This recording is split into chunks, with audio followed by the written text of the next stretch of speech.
Hi guys, it's Kelly here, and today we are going to be making a cute little Halloween scene. We're going to be using Halloween Friends from Pretty Pink Posh, also giving thanks for this, the little pumpkins, and then the critter costume party from Simon Says Stamp.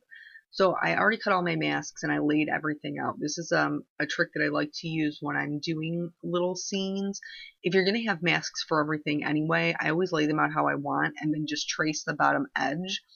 It's kind of like a little cheat. So then when I'm stamping, I know exactly where everything goes because I can just line up the bottom of the stamp with its little outline. So this is going to be a one-layer card. I'm sure that you were surprised if you watch my videos normally that I would be making a one-layer card because it's what I do for, I don't know, every single thing that I make. But so you want to, when you're doing one-layer card, you want to stamp whatever you want in the front first, mask it, and then you stamp toward the back. So these little characters from the costume critter party, I had such a hard time picking out which ones that I wanted to use because I only had room for two. I only had room for two of them, and it made me sad because they're all just so adorable. So I went with the little, the princess, kitty, and then the little cowboy puppy. Those were the ones I finally decided, but there's so many good options in there that are just so cute. And I decided to do them as Halloween, but they would be super adorable. Simon just released a numbers set, like outline numbers. So I remember when my nephew was turning 1, his theme was cowboys. And so like with the big number 1 and the little cowboy, that would be totally adorable for a little birthday card. But anyway. So the reason I cut masks for all of them is because I wanted to do a distress ink background. And I picked just some fun Halloween colors, fossilized amber, carved pumpkin, picked raspberry, and wilted violet. And then I'm just blending them all together towards the top of the card. So from the yellow to the orange to the pink to the purple. It almost ended up looking like a sunset, which was not at all my intention, but super pretty nonetheless. The reason I didn't worry about masking off the bottom half is because I'm going to draw in some grass for them to be sitting on, and so a yellow background for grass is totally fine. All of my pumpkins I colored the same way, so I only showed you one of them, but I started with a super bright yellow, and then worked my way towards a really dark orange. A lot of people are surprised at my color choices for pumpkins. I love bright colors. But I also like a lot of contrast because that's what gives you that depth and dimension. So I'm using a really light hand, just the tip of my marker, and a flicking motion to flick color up from the bottom of the pumpkin and then also down from the top. I'm leaving a band of white in the middle. This is going to be the highlight, and because pumpkins are a round object, the highlight is going to form in the middle of it. And this is going to give it a super round appearance, which is what we want because we want it to have some dimension. So I also added a little bit of shadow to each of the, pumpkin slices, I'm not sure what to call them. The sections, the pumpkin sections. I added a little bit of dark on each of the sections, going from the center out to give them even more depth. For the little puppy, I wanted to keep my colors, I guess, to a minimum. Halloween is always crazy. Halloween is crazy. And so there's just a lot of colors going on. So I tried to pick colors that were already in my card from my background and then kept my browns the same-ish for both of my characters.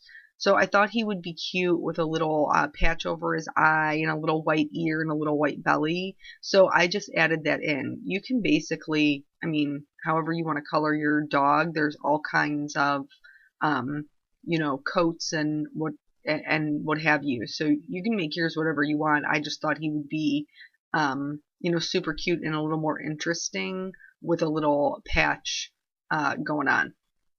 So I'm adding shadows basically as if the light source was directly in front of them.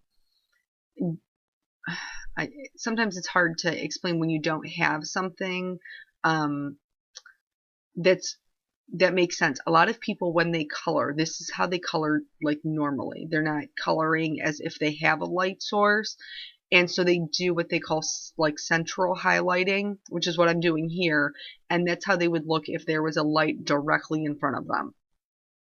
So the shadows will be on the outside, back behind, like how his foot sticks out. Behind that would be where some darker shadows are. Underneath the brim of his hat would be where some of his darker shadows are. I did shade underneath his little top lip, because that would, his little jowls would kind of hang over the bottom half of his face. And then I work from lightest to darkest and back down from darkest to lightest, and that's just how I feel I get the best blend. You do whatever works for you. He is going to be the darker of the two. He's going to be a richer brown color with some cooler white spots. I could have gone with warm grays to do his spots, but I don't know, I'm like pre-programmed to go to the cools because those are my preferences. And so it's okay to, mix cool and warm. When you're coloring white, you're really just basically adding in what the shadows are. So underneath his hands and then underneath his little bandana and the brim of the hat is basically where the only shadows would be, along with where his ear is folded over. I may have gotten a little heavy-handed, I'm not gonna lie. Nobody's perfect, and I don't want you guys watching the videos thinking that I am either, because I'm a far cry from it. But I may have gotten a little heavy-handed with the gray on his belly. I wished I would have left that a little bit lighter, but I didn't, and it's not like it ruins the card. It's just a little darker than I would want his belly to be. So, like I said, with the colors that I was picking, I was trying to pick colors that I had already used. So I decided to make his little bandana and his the band of his hat a violet color. Here I'm again using that central highlighting. So the highlight in the middle of his hat and then the highlight in the middle of his bandana. I wanted his bandana to look a little bit more realistic, so you're going to see me draw a U shape. This is going to look fairly strange, like in the midst of all this other shading, but when you pull a bandana around somebody's neck and tie it in the back, there's generally a dip where one side sticks out. So I was coloring in the dip, and then I realized that there probably should have been two, but I realized it kind of after I already colored it in, and I was like, why doesn't this look right? Questionable.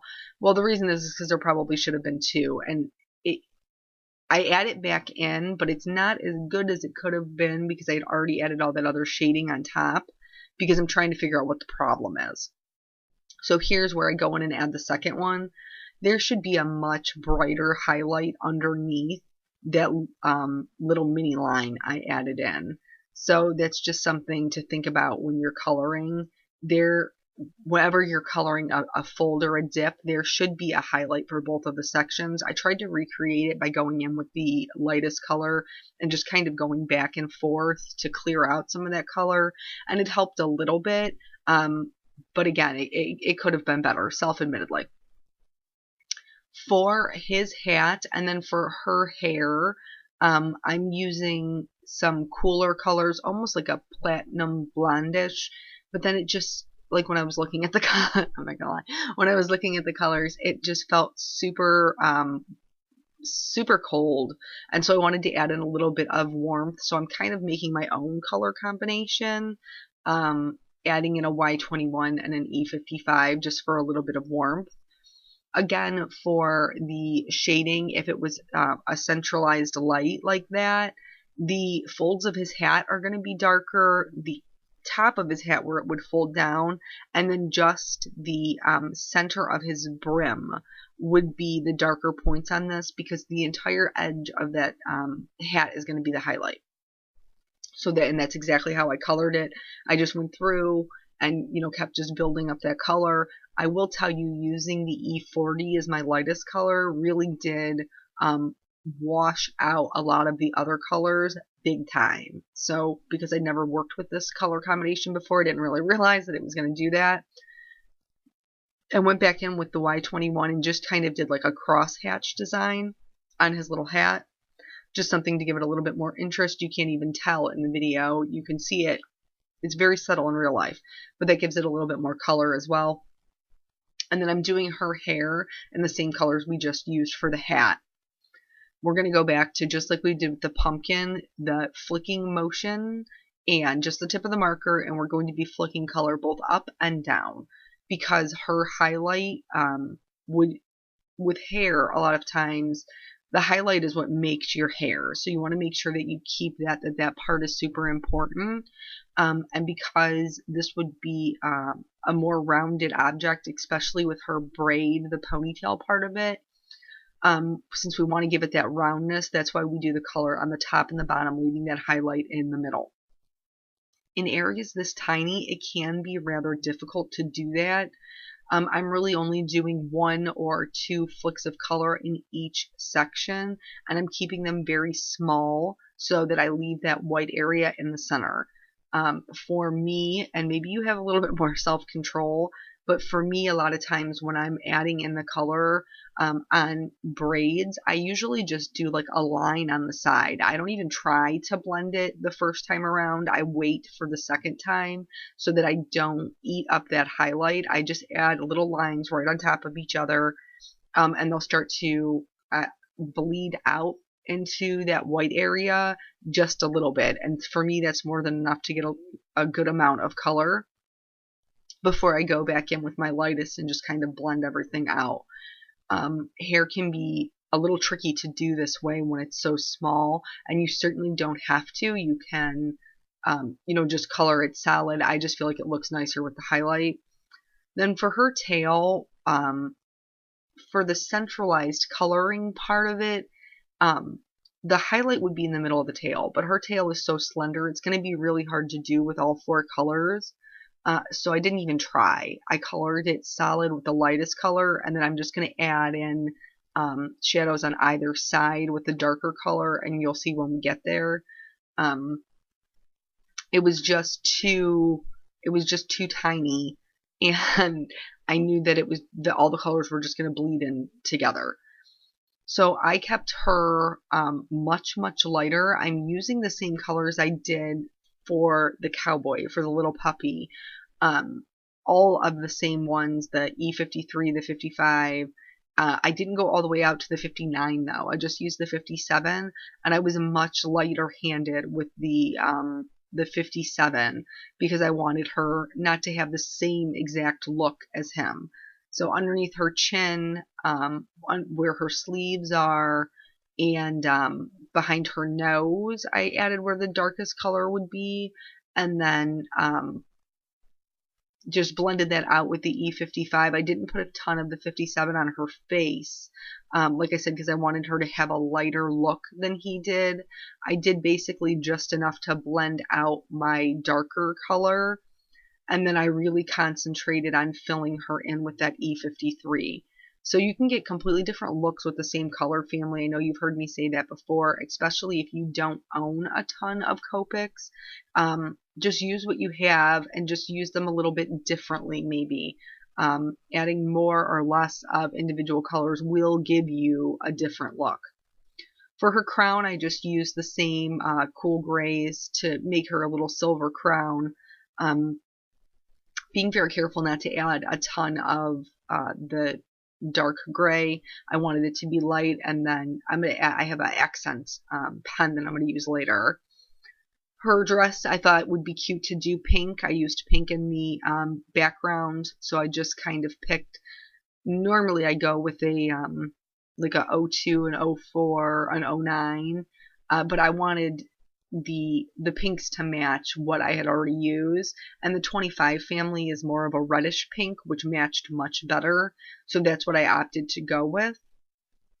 And then her shadows are pretty much going to be the same as the cowboys. So behind her foot, underneath her arms, I wanted her bodice to have just like a little bit more interest, so I decided to color that completely dark and the rest of her dress light. When I was setting up this little scene, my thought was like, you know how when you're you've seen parents, or if you are a parent, like we try to position our kids on these holidays to take these adorable pictures. Like, here, just, come over here in your little costumes and sit amongst these pumpkins and we'll just snap a picture or two and it'll be totally adorable. Except it's not totally adorable because they never sit still and everything's just like a blur of color, and 556 pictures later you finally have one where your kid doesn't have like crazy eyes or his finger in his nose or any of those things.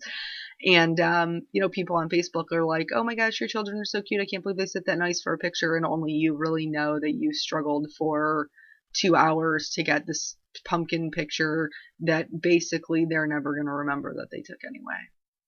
And such is life as a parent. But you got your picture nonetheless. So that's what this totally reminded me of. To do the grasses, I just, I went to my go-to color combination, which is, the YG 01, 03, 17, and 67. And then I'm doing the same thing that I do when I'm coloring smaller objects, which is just the tip of the marker and the flicking motion. And I'm just being completely haphazard about it. And this is going to be my little blades of grass. This is how I always color my grass. It goes really, really fast. And I am blending the color, like I'm getting less as the colors come down the card. They would have a, little shadow where they're matting down the grass, where their little booties are and where the pumpkins sit. So I'm going in with the darkest color, and that's the only, point that I'm really using the darkest color for. I'm not putting a ton of dark grass down, just I wanted to keep it really light, but I am blending out that line. And you can see that it starts to kind of take away those little flecks and the various pieces of grass. So I did go back through with each one of the colors, the YG01, the 03, and the 17, and build those back up in the same way, adding, less grass as it moved toward the front of the card. I didn't show you all of that just because I felt like it was kind of redundant. This is the silver glitter pen. I just outlined her crown with it. I always outline all of my images with a black marker, but before you do that, it's important to do any of the detail work that you're going to do, because the white or silver or whatever gel pen is opaque and it's going to cover up your black lines. So I drew little swirls on her bodice and on her little cape, and then I gave him some polka dots on his bandana just to make them, a little more interesting. I always, wherever the darkest shading is, I take my lightest Copic marker and go back over those areas.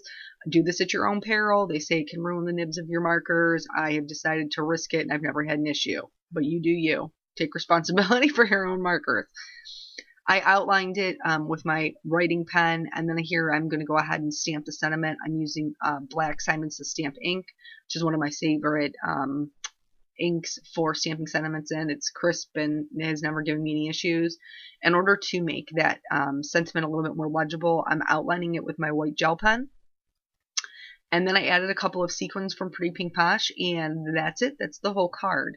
So I really like the way it came out. I thought it was a cute little Halloween scene with these cute little costumes. So thank you so much for joining me, and I will catch you guys on the next video. Bye.